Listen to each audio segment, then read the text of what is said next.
Hello students, this is Dr. Gonzalez. I hope you're having a good day or a good night when you're watching this video. Today we're going to talk about the following topics, and let's just go ahead and get started. Another artery, which we will not be able to see over here, but it is still called the ascending pharyngeal artery. It's the smallest branch of the external carotid artery, and you would imagine that it ascends along the pharyngeal wall towards the cranial base, medial to the internal carotid artery, and it contributes to the blood supply of the pharynx. Another artery, it's the superficial temporal, which is this one right here. This is an upward continuation of the external carotid artery, and it ascends anterior to the ear with the auriculotemporal nerve and a superficial temporal vein. And it passes superficial or lateral to the zygomatic process of the temporal bone, where its pulse can be palpated. It is superior to the zygomatic process of the temporal bone, and it divides into an anterior or frontal branch and a posterior or parietal branch. This one supplies the frontal, temporal, and parietal regions of the scalp, and it contributes to blood supply of the face. Another artery, it's the maxillary artery, which we are gonna see if we hide the mandible. Here's the maxillary artery.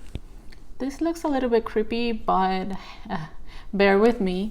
The reason I'm showing you the maxillary artery this way is because this is the largest terminal branch of the external carotid artery, and it passes anteriorly and then deep to the neck of the mandible, and it runs through the infratemporal fossa, and it terminates in the pterygopalatine fossa, and it supplies the upper and lower jaws, the muscles of mastication, the nasal cavity, the palate, and the meninges. Now let's talk about veins. Remember that in general, the deoxygenated blood from the brain and internal structures are going to drain in veins, such as the internal jugular veins.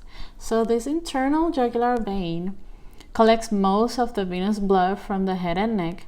It begins in the jugular foramen, which is right here, as a continuation of the sigmoid sinus, which is a dural venous sinus, and it ends posterior to the sternoclavicular joint, where it joins the subclavian vein to form the brachiocephalic vein. So here's your brachiocephalic veins. So these internal jugular veins, they lie within the carotid sheath, lateral to the internal and common carotid arteries, where the vagus nerve lies in an angle between the artery and the vein posteriorly. And the deep cervical lymph nodes are going to lie alongside the internal jugular vein, and the upper and lower ends of the internal jugular veins are typically dilated, forming a superior and inferior bulb. Some of the tributaries include the inferior petrosal sinus, a dural venous sinus, the facial, pharyngeal, lingual, superior, and middle thyroid veins. So here's an example of facial vein. Another vein is the external jugular vein, which is this one right here. It begins posterior to the angle of the mandible by the union of the posterior auricular vein and posterior branch of the retromandibular vein. The posterior auricular vein, which is this one right here, drains the scalp posteriorly and superior to the auricle. The retromandibular vein, which is this one right here, it's formed within the parotid gland by the union of the superficial, temporal, and maxillary veins, and it descends within the parotid gland, and at its lower end, it divides into an anterior and posterior branches. The anterior branch is going to join the facial vein, so over here, that's your facial vein. And the posterior branch joins the posterior auricular vein to form the external jugular vein. This vein descends obliquely in the neck, superficial to the sternocleidomastoid and parallel to the great auricular nerve, and it pierces the investing layer of the deep cervical fascia, and it drains into the subclavian vein. Another vein is the anterior jugular vein, which is this one right here. It begins in the submental region by the union of several small veins. It descends close to the anterior midline, just superior to the jugular notch of the sternum, and it turns laterally and passes posterior or deep to the sternocleidomastoid, and then it drains into the external jugular vein. There's a right and left anterior jugular veins, and these are usually joined across the midline by a jugular venous arch, which is this structure right here. And there is usually a vein or a communicating branch that connects the anterior jugular vein and the common facial vein, which runs along the anterior border of the sternocleidomastoid and can be quite large. Another blood vessel we're going to see is the subclavian artery, which is this one right here. The right subclavian artery, for example, it's a branch of the brachiocephalic trunk, which is this one right here, and it begins posterior to the right sternoclavicular joint. The left subclavian artery, it's a branch of the aortic arch, which is this right here, and it begins in the superior mediastinum. The subclavian artery, it's divided into three parts by the scalenus anterior muscle. So this is going to be divided into a first part that forms its origin to the medial border of the scalenus anterior. The second part that forms the posterior part to the scalenus anterior. And the third part from the lateral border of the scalenus anterior to the lateral border of the first rib, where it becomes continuous with the axillary artery, which is this one right here. The branches of the first part include the vertebral artery, which is this one right here, a thyrocervical trunk, which is this right here, and an internal thoracic artery, which is this one right here. The branches of the second part include the costocervical trunk, which is this right here. And the third part gives rise to the dorsal scapular artery, or may have no branches. The next artery, it's going to be the vertebral artery. This one originates from the first part of the subclavian artery over here. The vertebral artery, it's actually divided into four parts. It has a first part that we call the prevertebral part, which runs superiorly and posteriorly from the subclavian artery to the transverse foramen of C6, right here, between the longus colli muscle, medial to the artery, and the scalenus anterior muscle, which is lateral to the artery. And inferior cervical sympathetic ganglion lies posterior to the first part of the vertebral artery. The second part, it's also known as cervical part. It ascends through the transverse foramina of C6 to C1, anterior to the ventral rami of the corresponding spinal nerves.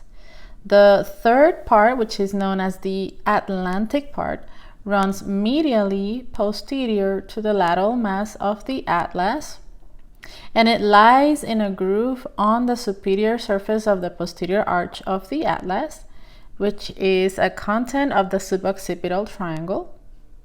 And the fourth part is also known as the intracranial part, which ascends into the cranial cavity via the foramen magnum, which is this foramen right here, as part of this occipital bone. And it ends by joining the opposite vertebral artery to form the basilar artery. Another branch is called the thyrocervical trunk. This originates from the first part of the subclavian artery, just medial to the scalenus anterior muscle after a short course. And it divides into the inferior thyroid, a transverse cervical artery, and a suprascapular artery. So let's get started first with the inferior thyroid artery. The inferior thyroid artery contributes to the supply of the thyroid gland and the parathyroid glands, as well as the trachea, larynx, pharynx, and esophagus. It ascends to the level of the cricoid cartilage, and then it arches medially and posterior to the carotid sheath to reach the lower part of the lower thyroid gland. As it approaches the thyroid gland, then it is closely related to the recurrent laryngeal nerve, and it gives off the ascending cervical artery, and it ascends on the anterior scalene muscle, and it supplies the neighboring muscles and the spinal cord. Then we have the transverse cervical artery, which runs laterally and posteriorly, passing anterior to the scalenus anterior muscle and the phrenic nerve and brachial plexus. This artery divides into superficial and deep branches on the deep surface of the trapezius. The deep branch, also known as the dorsal scapular artery, it descends on the deep surface of the rhomboid muscles, close to the medial border of the scapula. And lastly, we got a suprascapular artery, which runs parallel and inferior to the transverse cervical artery. As it approaches the scapula, it is joined by the suprascapular nerve, and it supplies the muscle on the posterior surface of the scapula, as you can see right here. Another branch is the costocervical trunk, which usually originates from the second part of the subclavian artery. This one passes posteriorly towards the neck of the first rib, where it divides into supreme or superior or highest intercostal artery and deep cervical artery. The supreme intercostal artery gives off the posterior intercostal arteries for upper two intercostal spaces. Here's the supreme intercostal artery that gives off the posterior intercostal arteries for the upper two intercostal spaces. And the deep cervical artery passes posteriorly above the neck of the first rib. It ascends between the semispinalis capitis and semispinalis cervicis muscles, and it supplies the deep muscles of the back of the neck. One of the branches we're going to see over here is also the dorsoscapular artery, which may originate from the transverse cervical artery or more often directly from the subclavian artery, usually its third part. When it originates from the subclavian artery, it runs through the brachial plexus above or below the middle trunk, and it passes deep to the levator scapula to reach the superior angle of the scapula. Then it descends along the medial border of the scapula deep to the rhomboid muscles with a dorsal scapular nerve, where it supplies the neighboring muscles. And if you want to learn more about this information, go ahead and click on the link on top of this video. And that's it for today. Thank you for watching, and we'll see you in another moment. Here's my dog, Maya. Maya.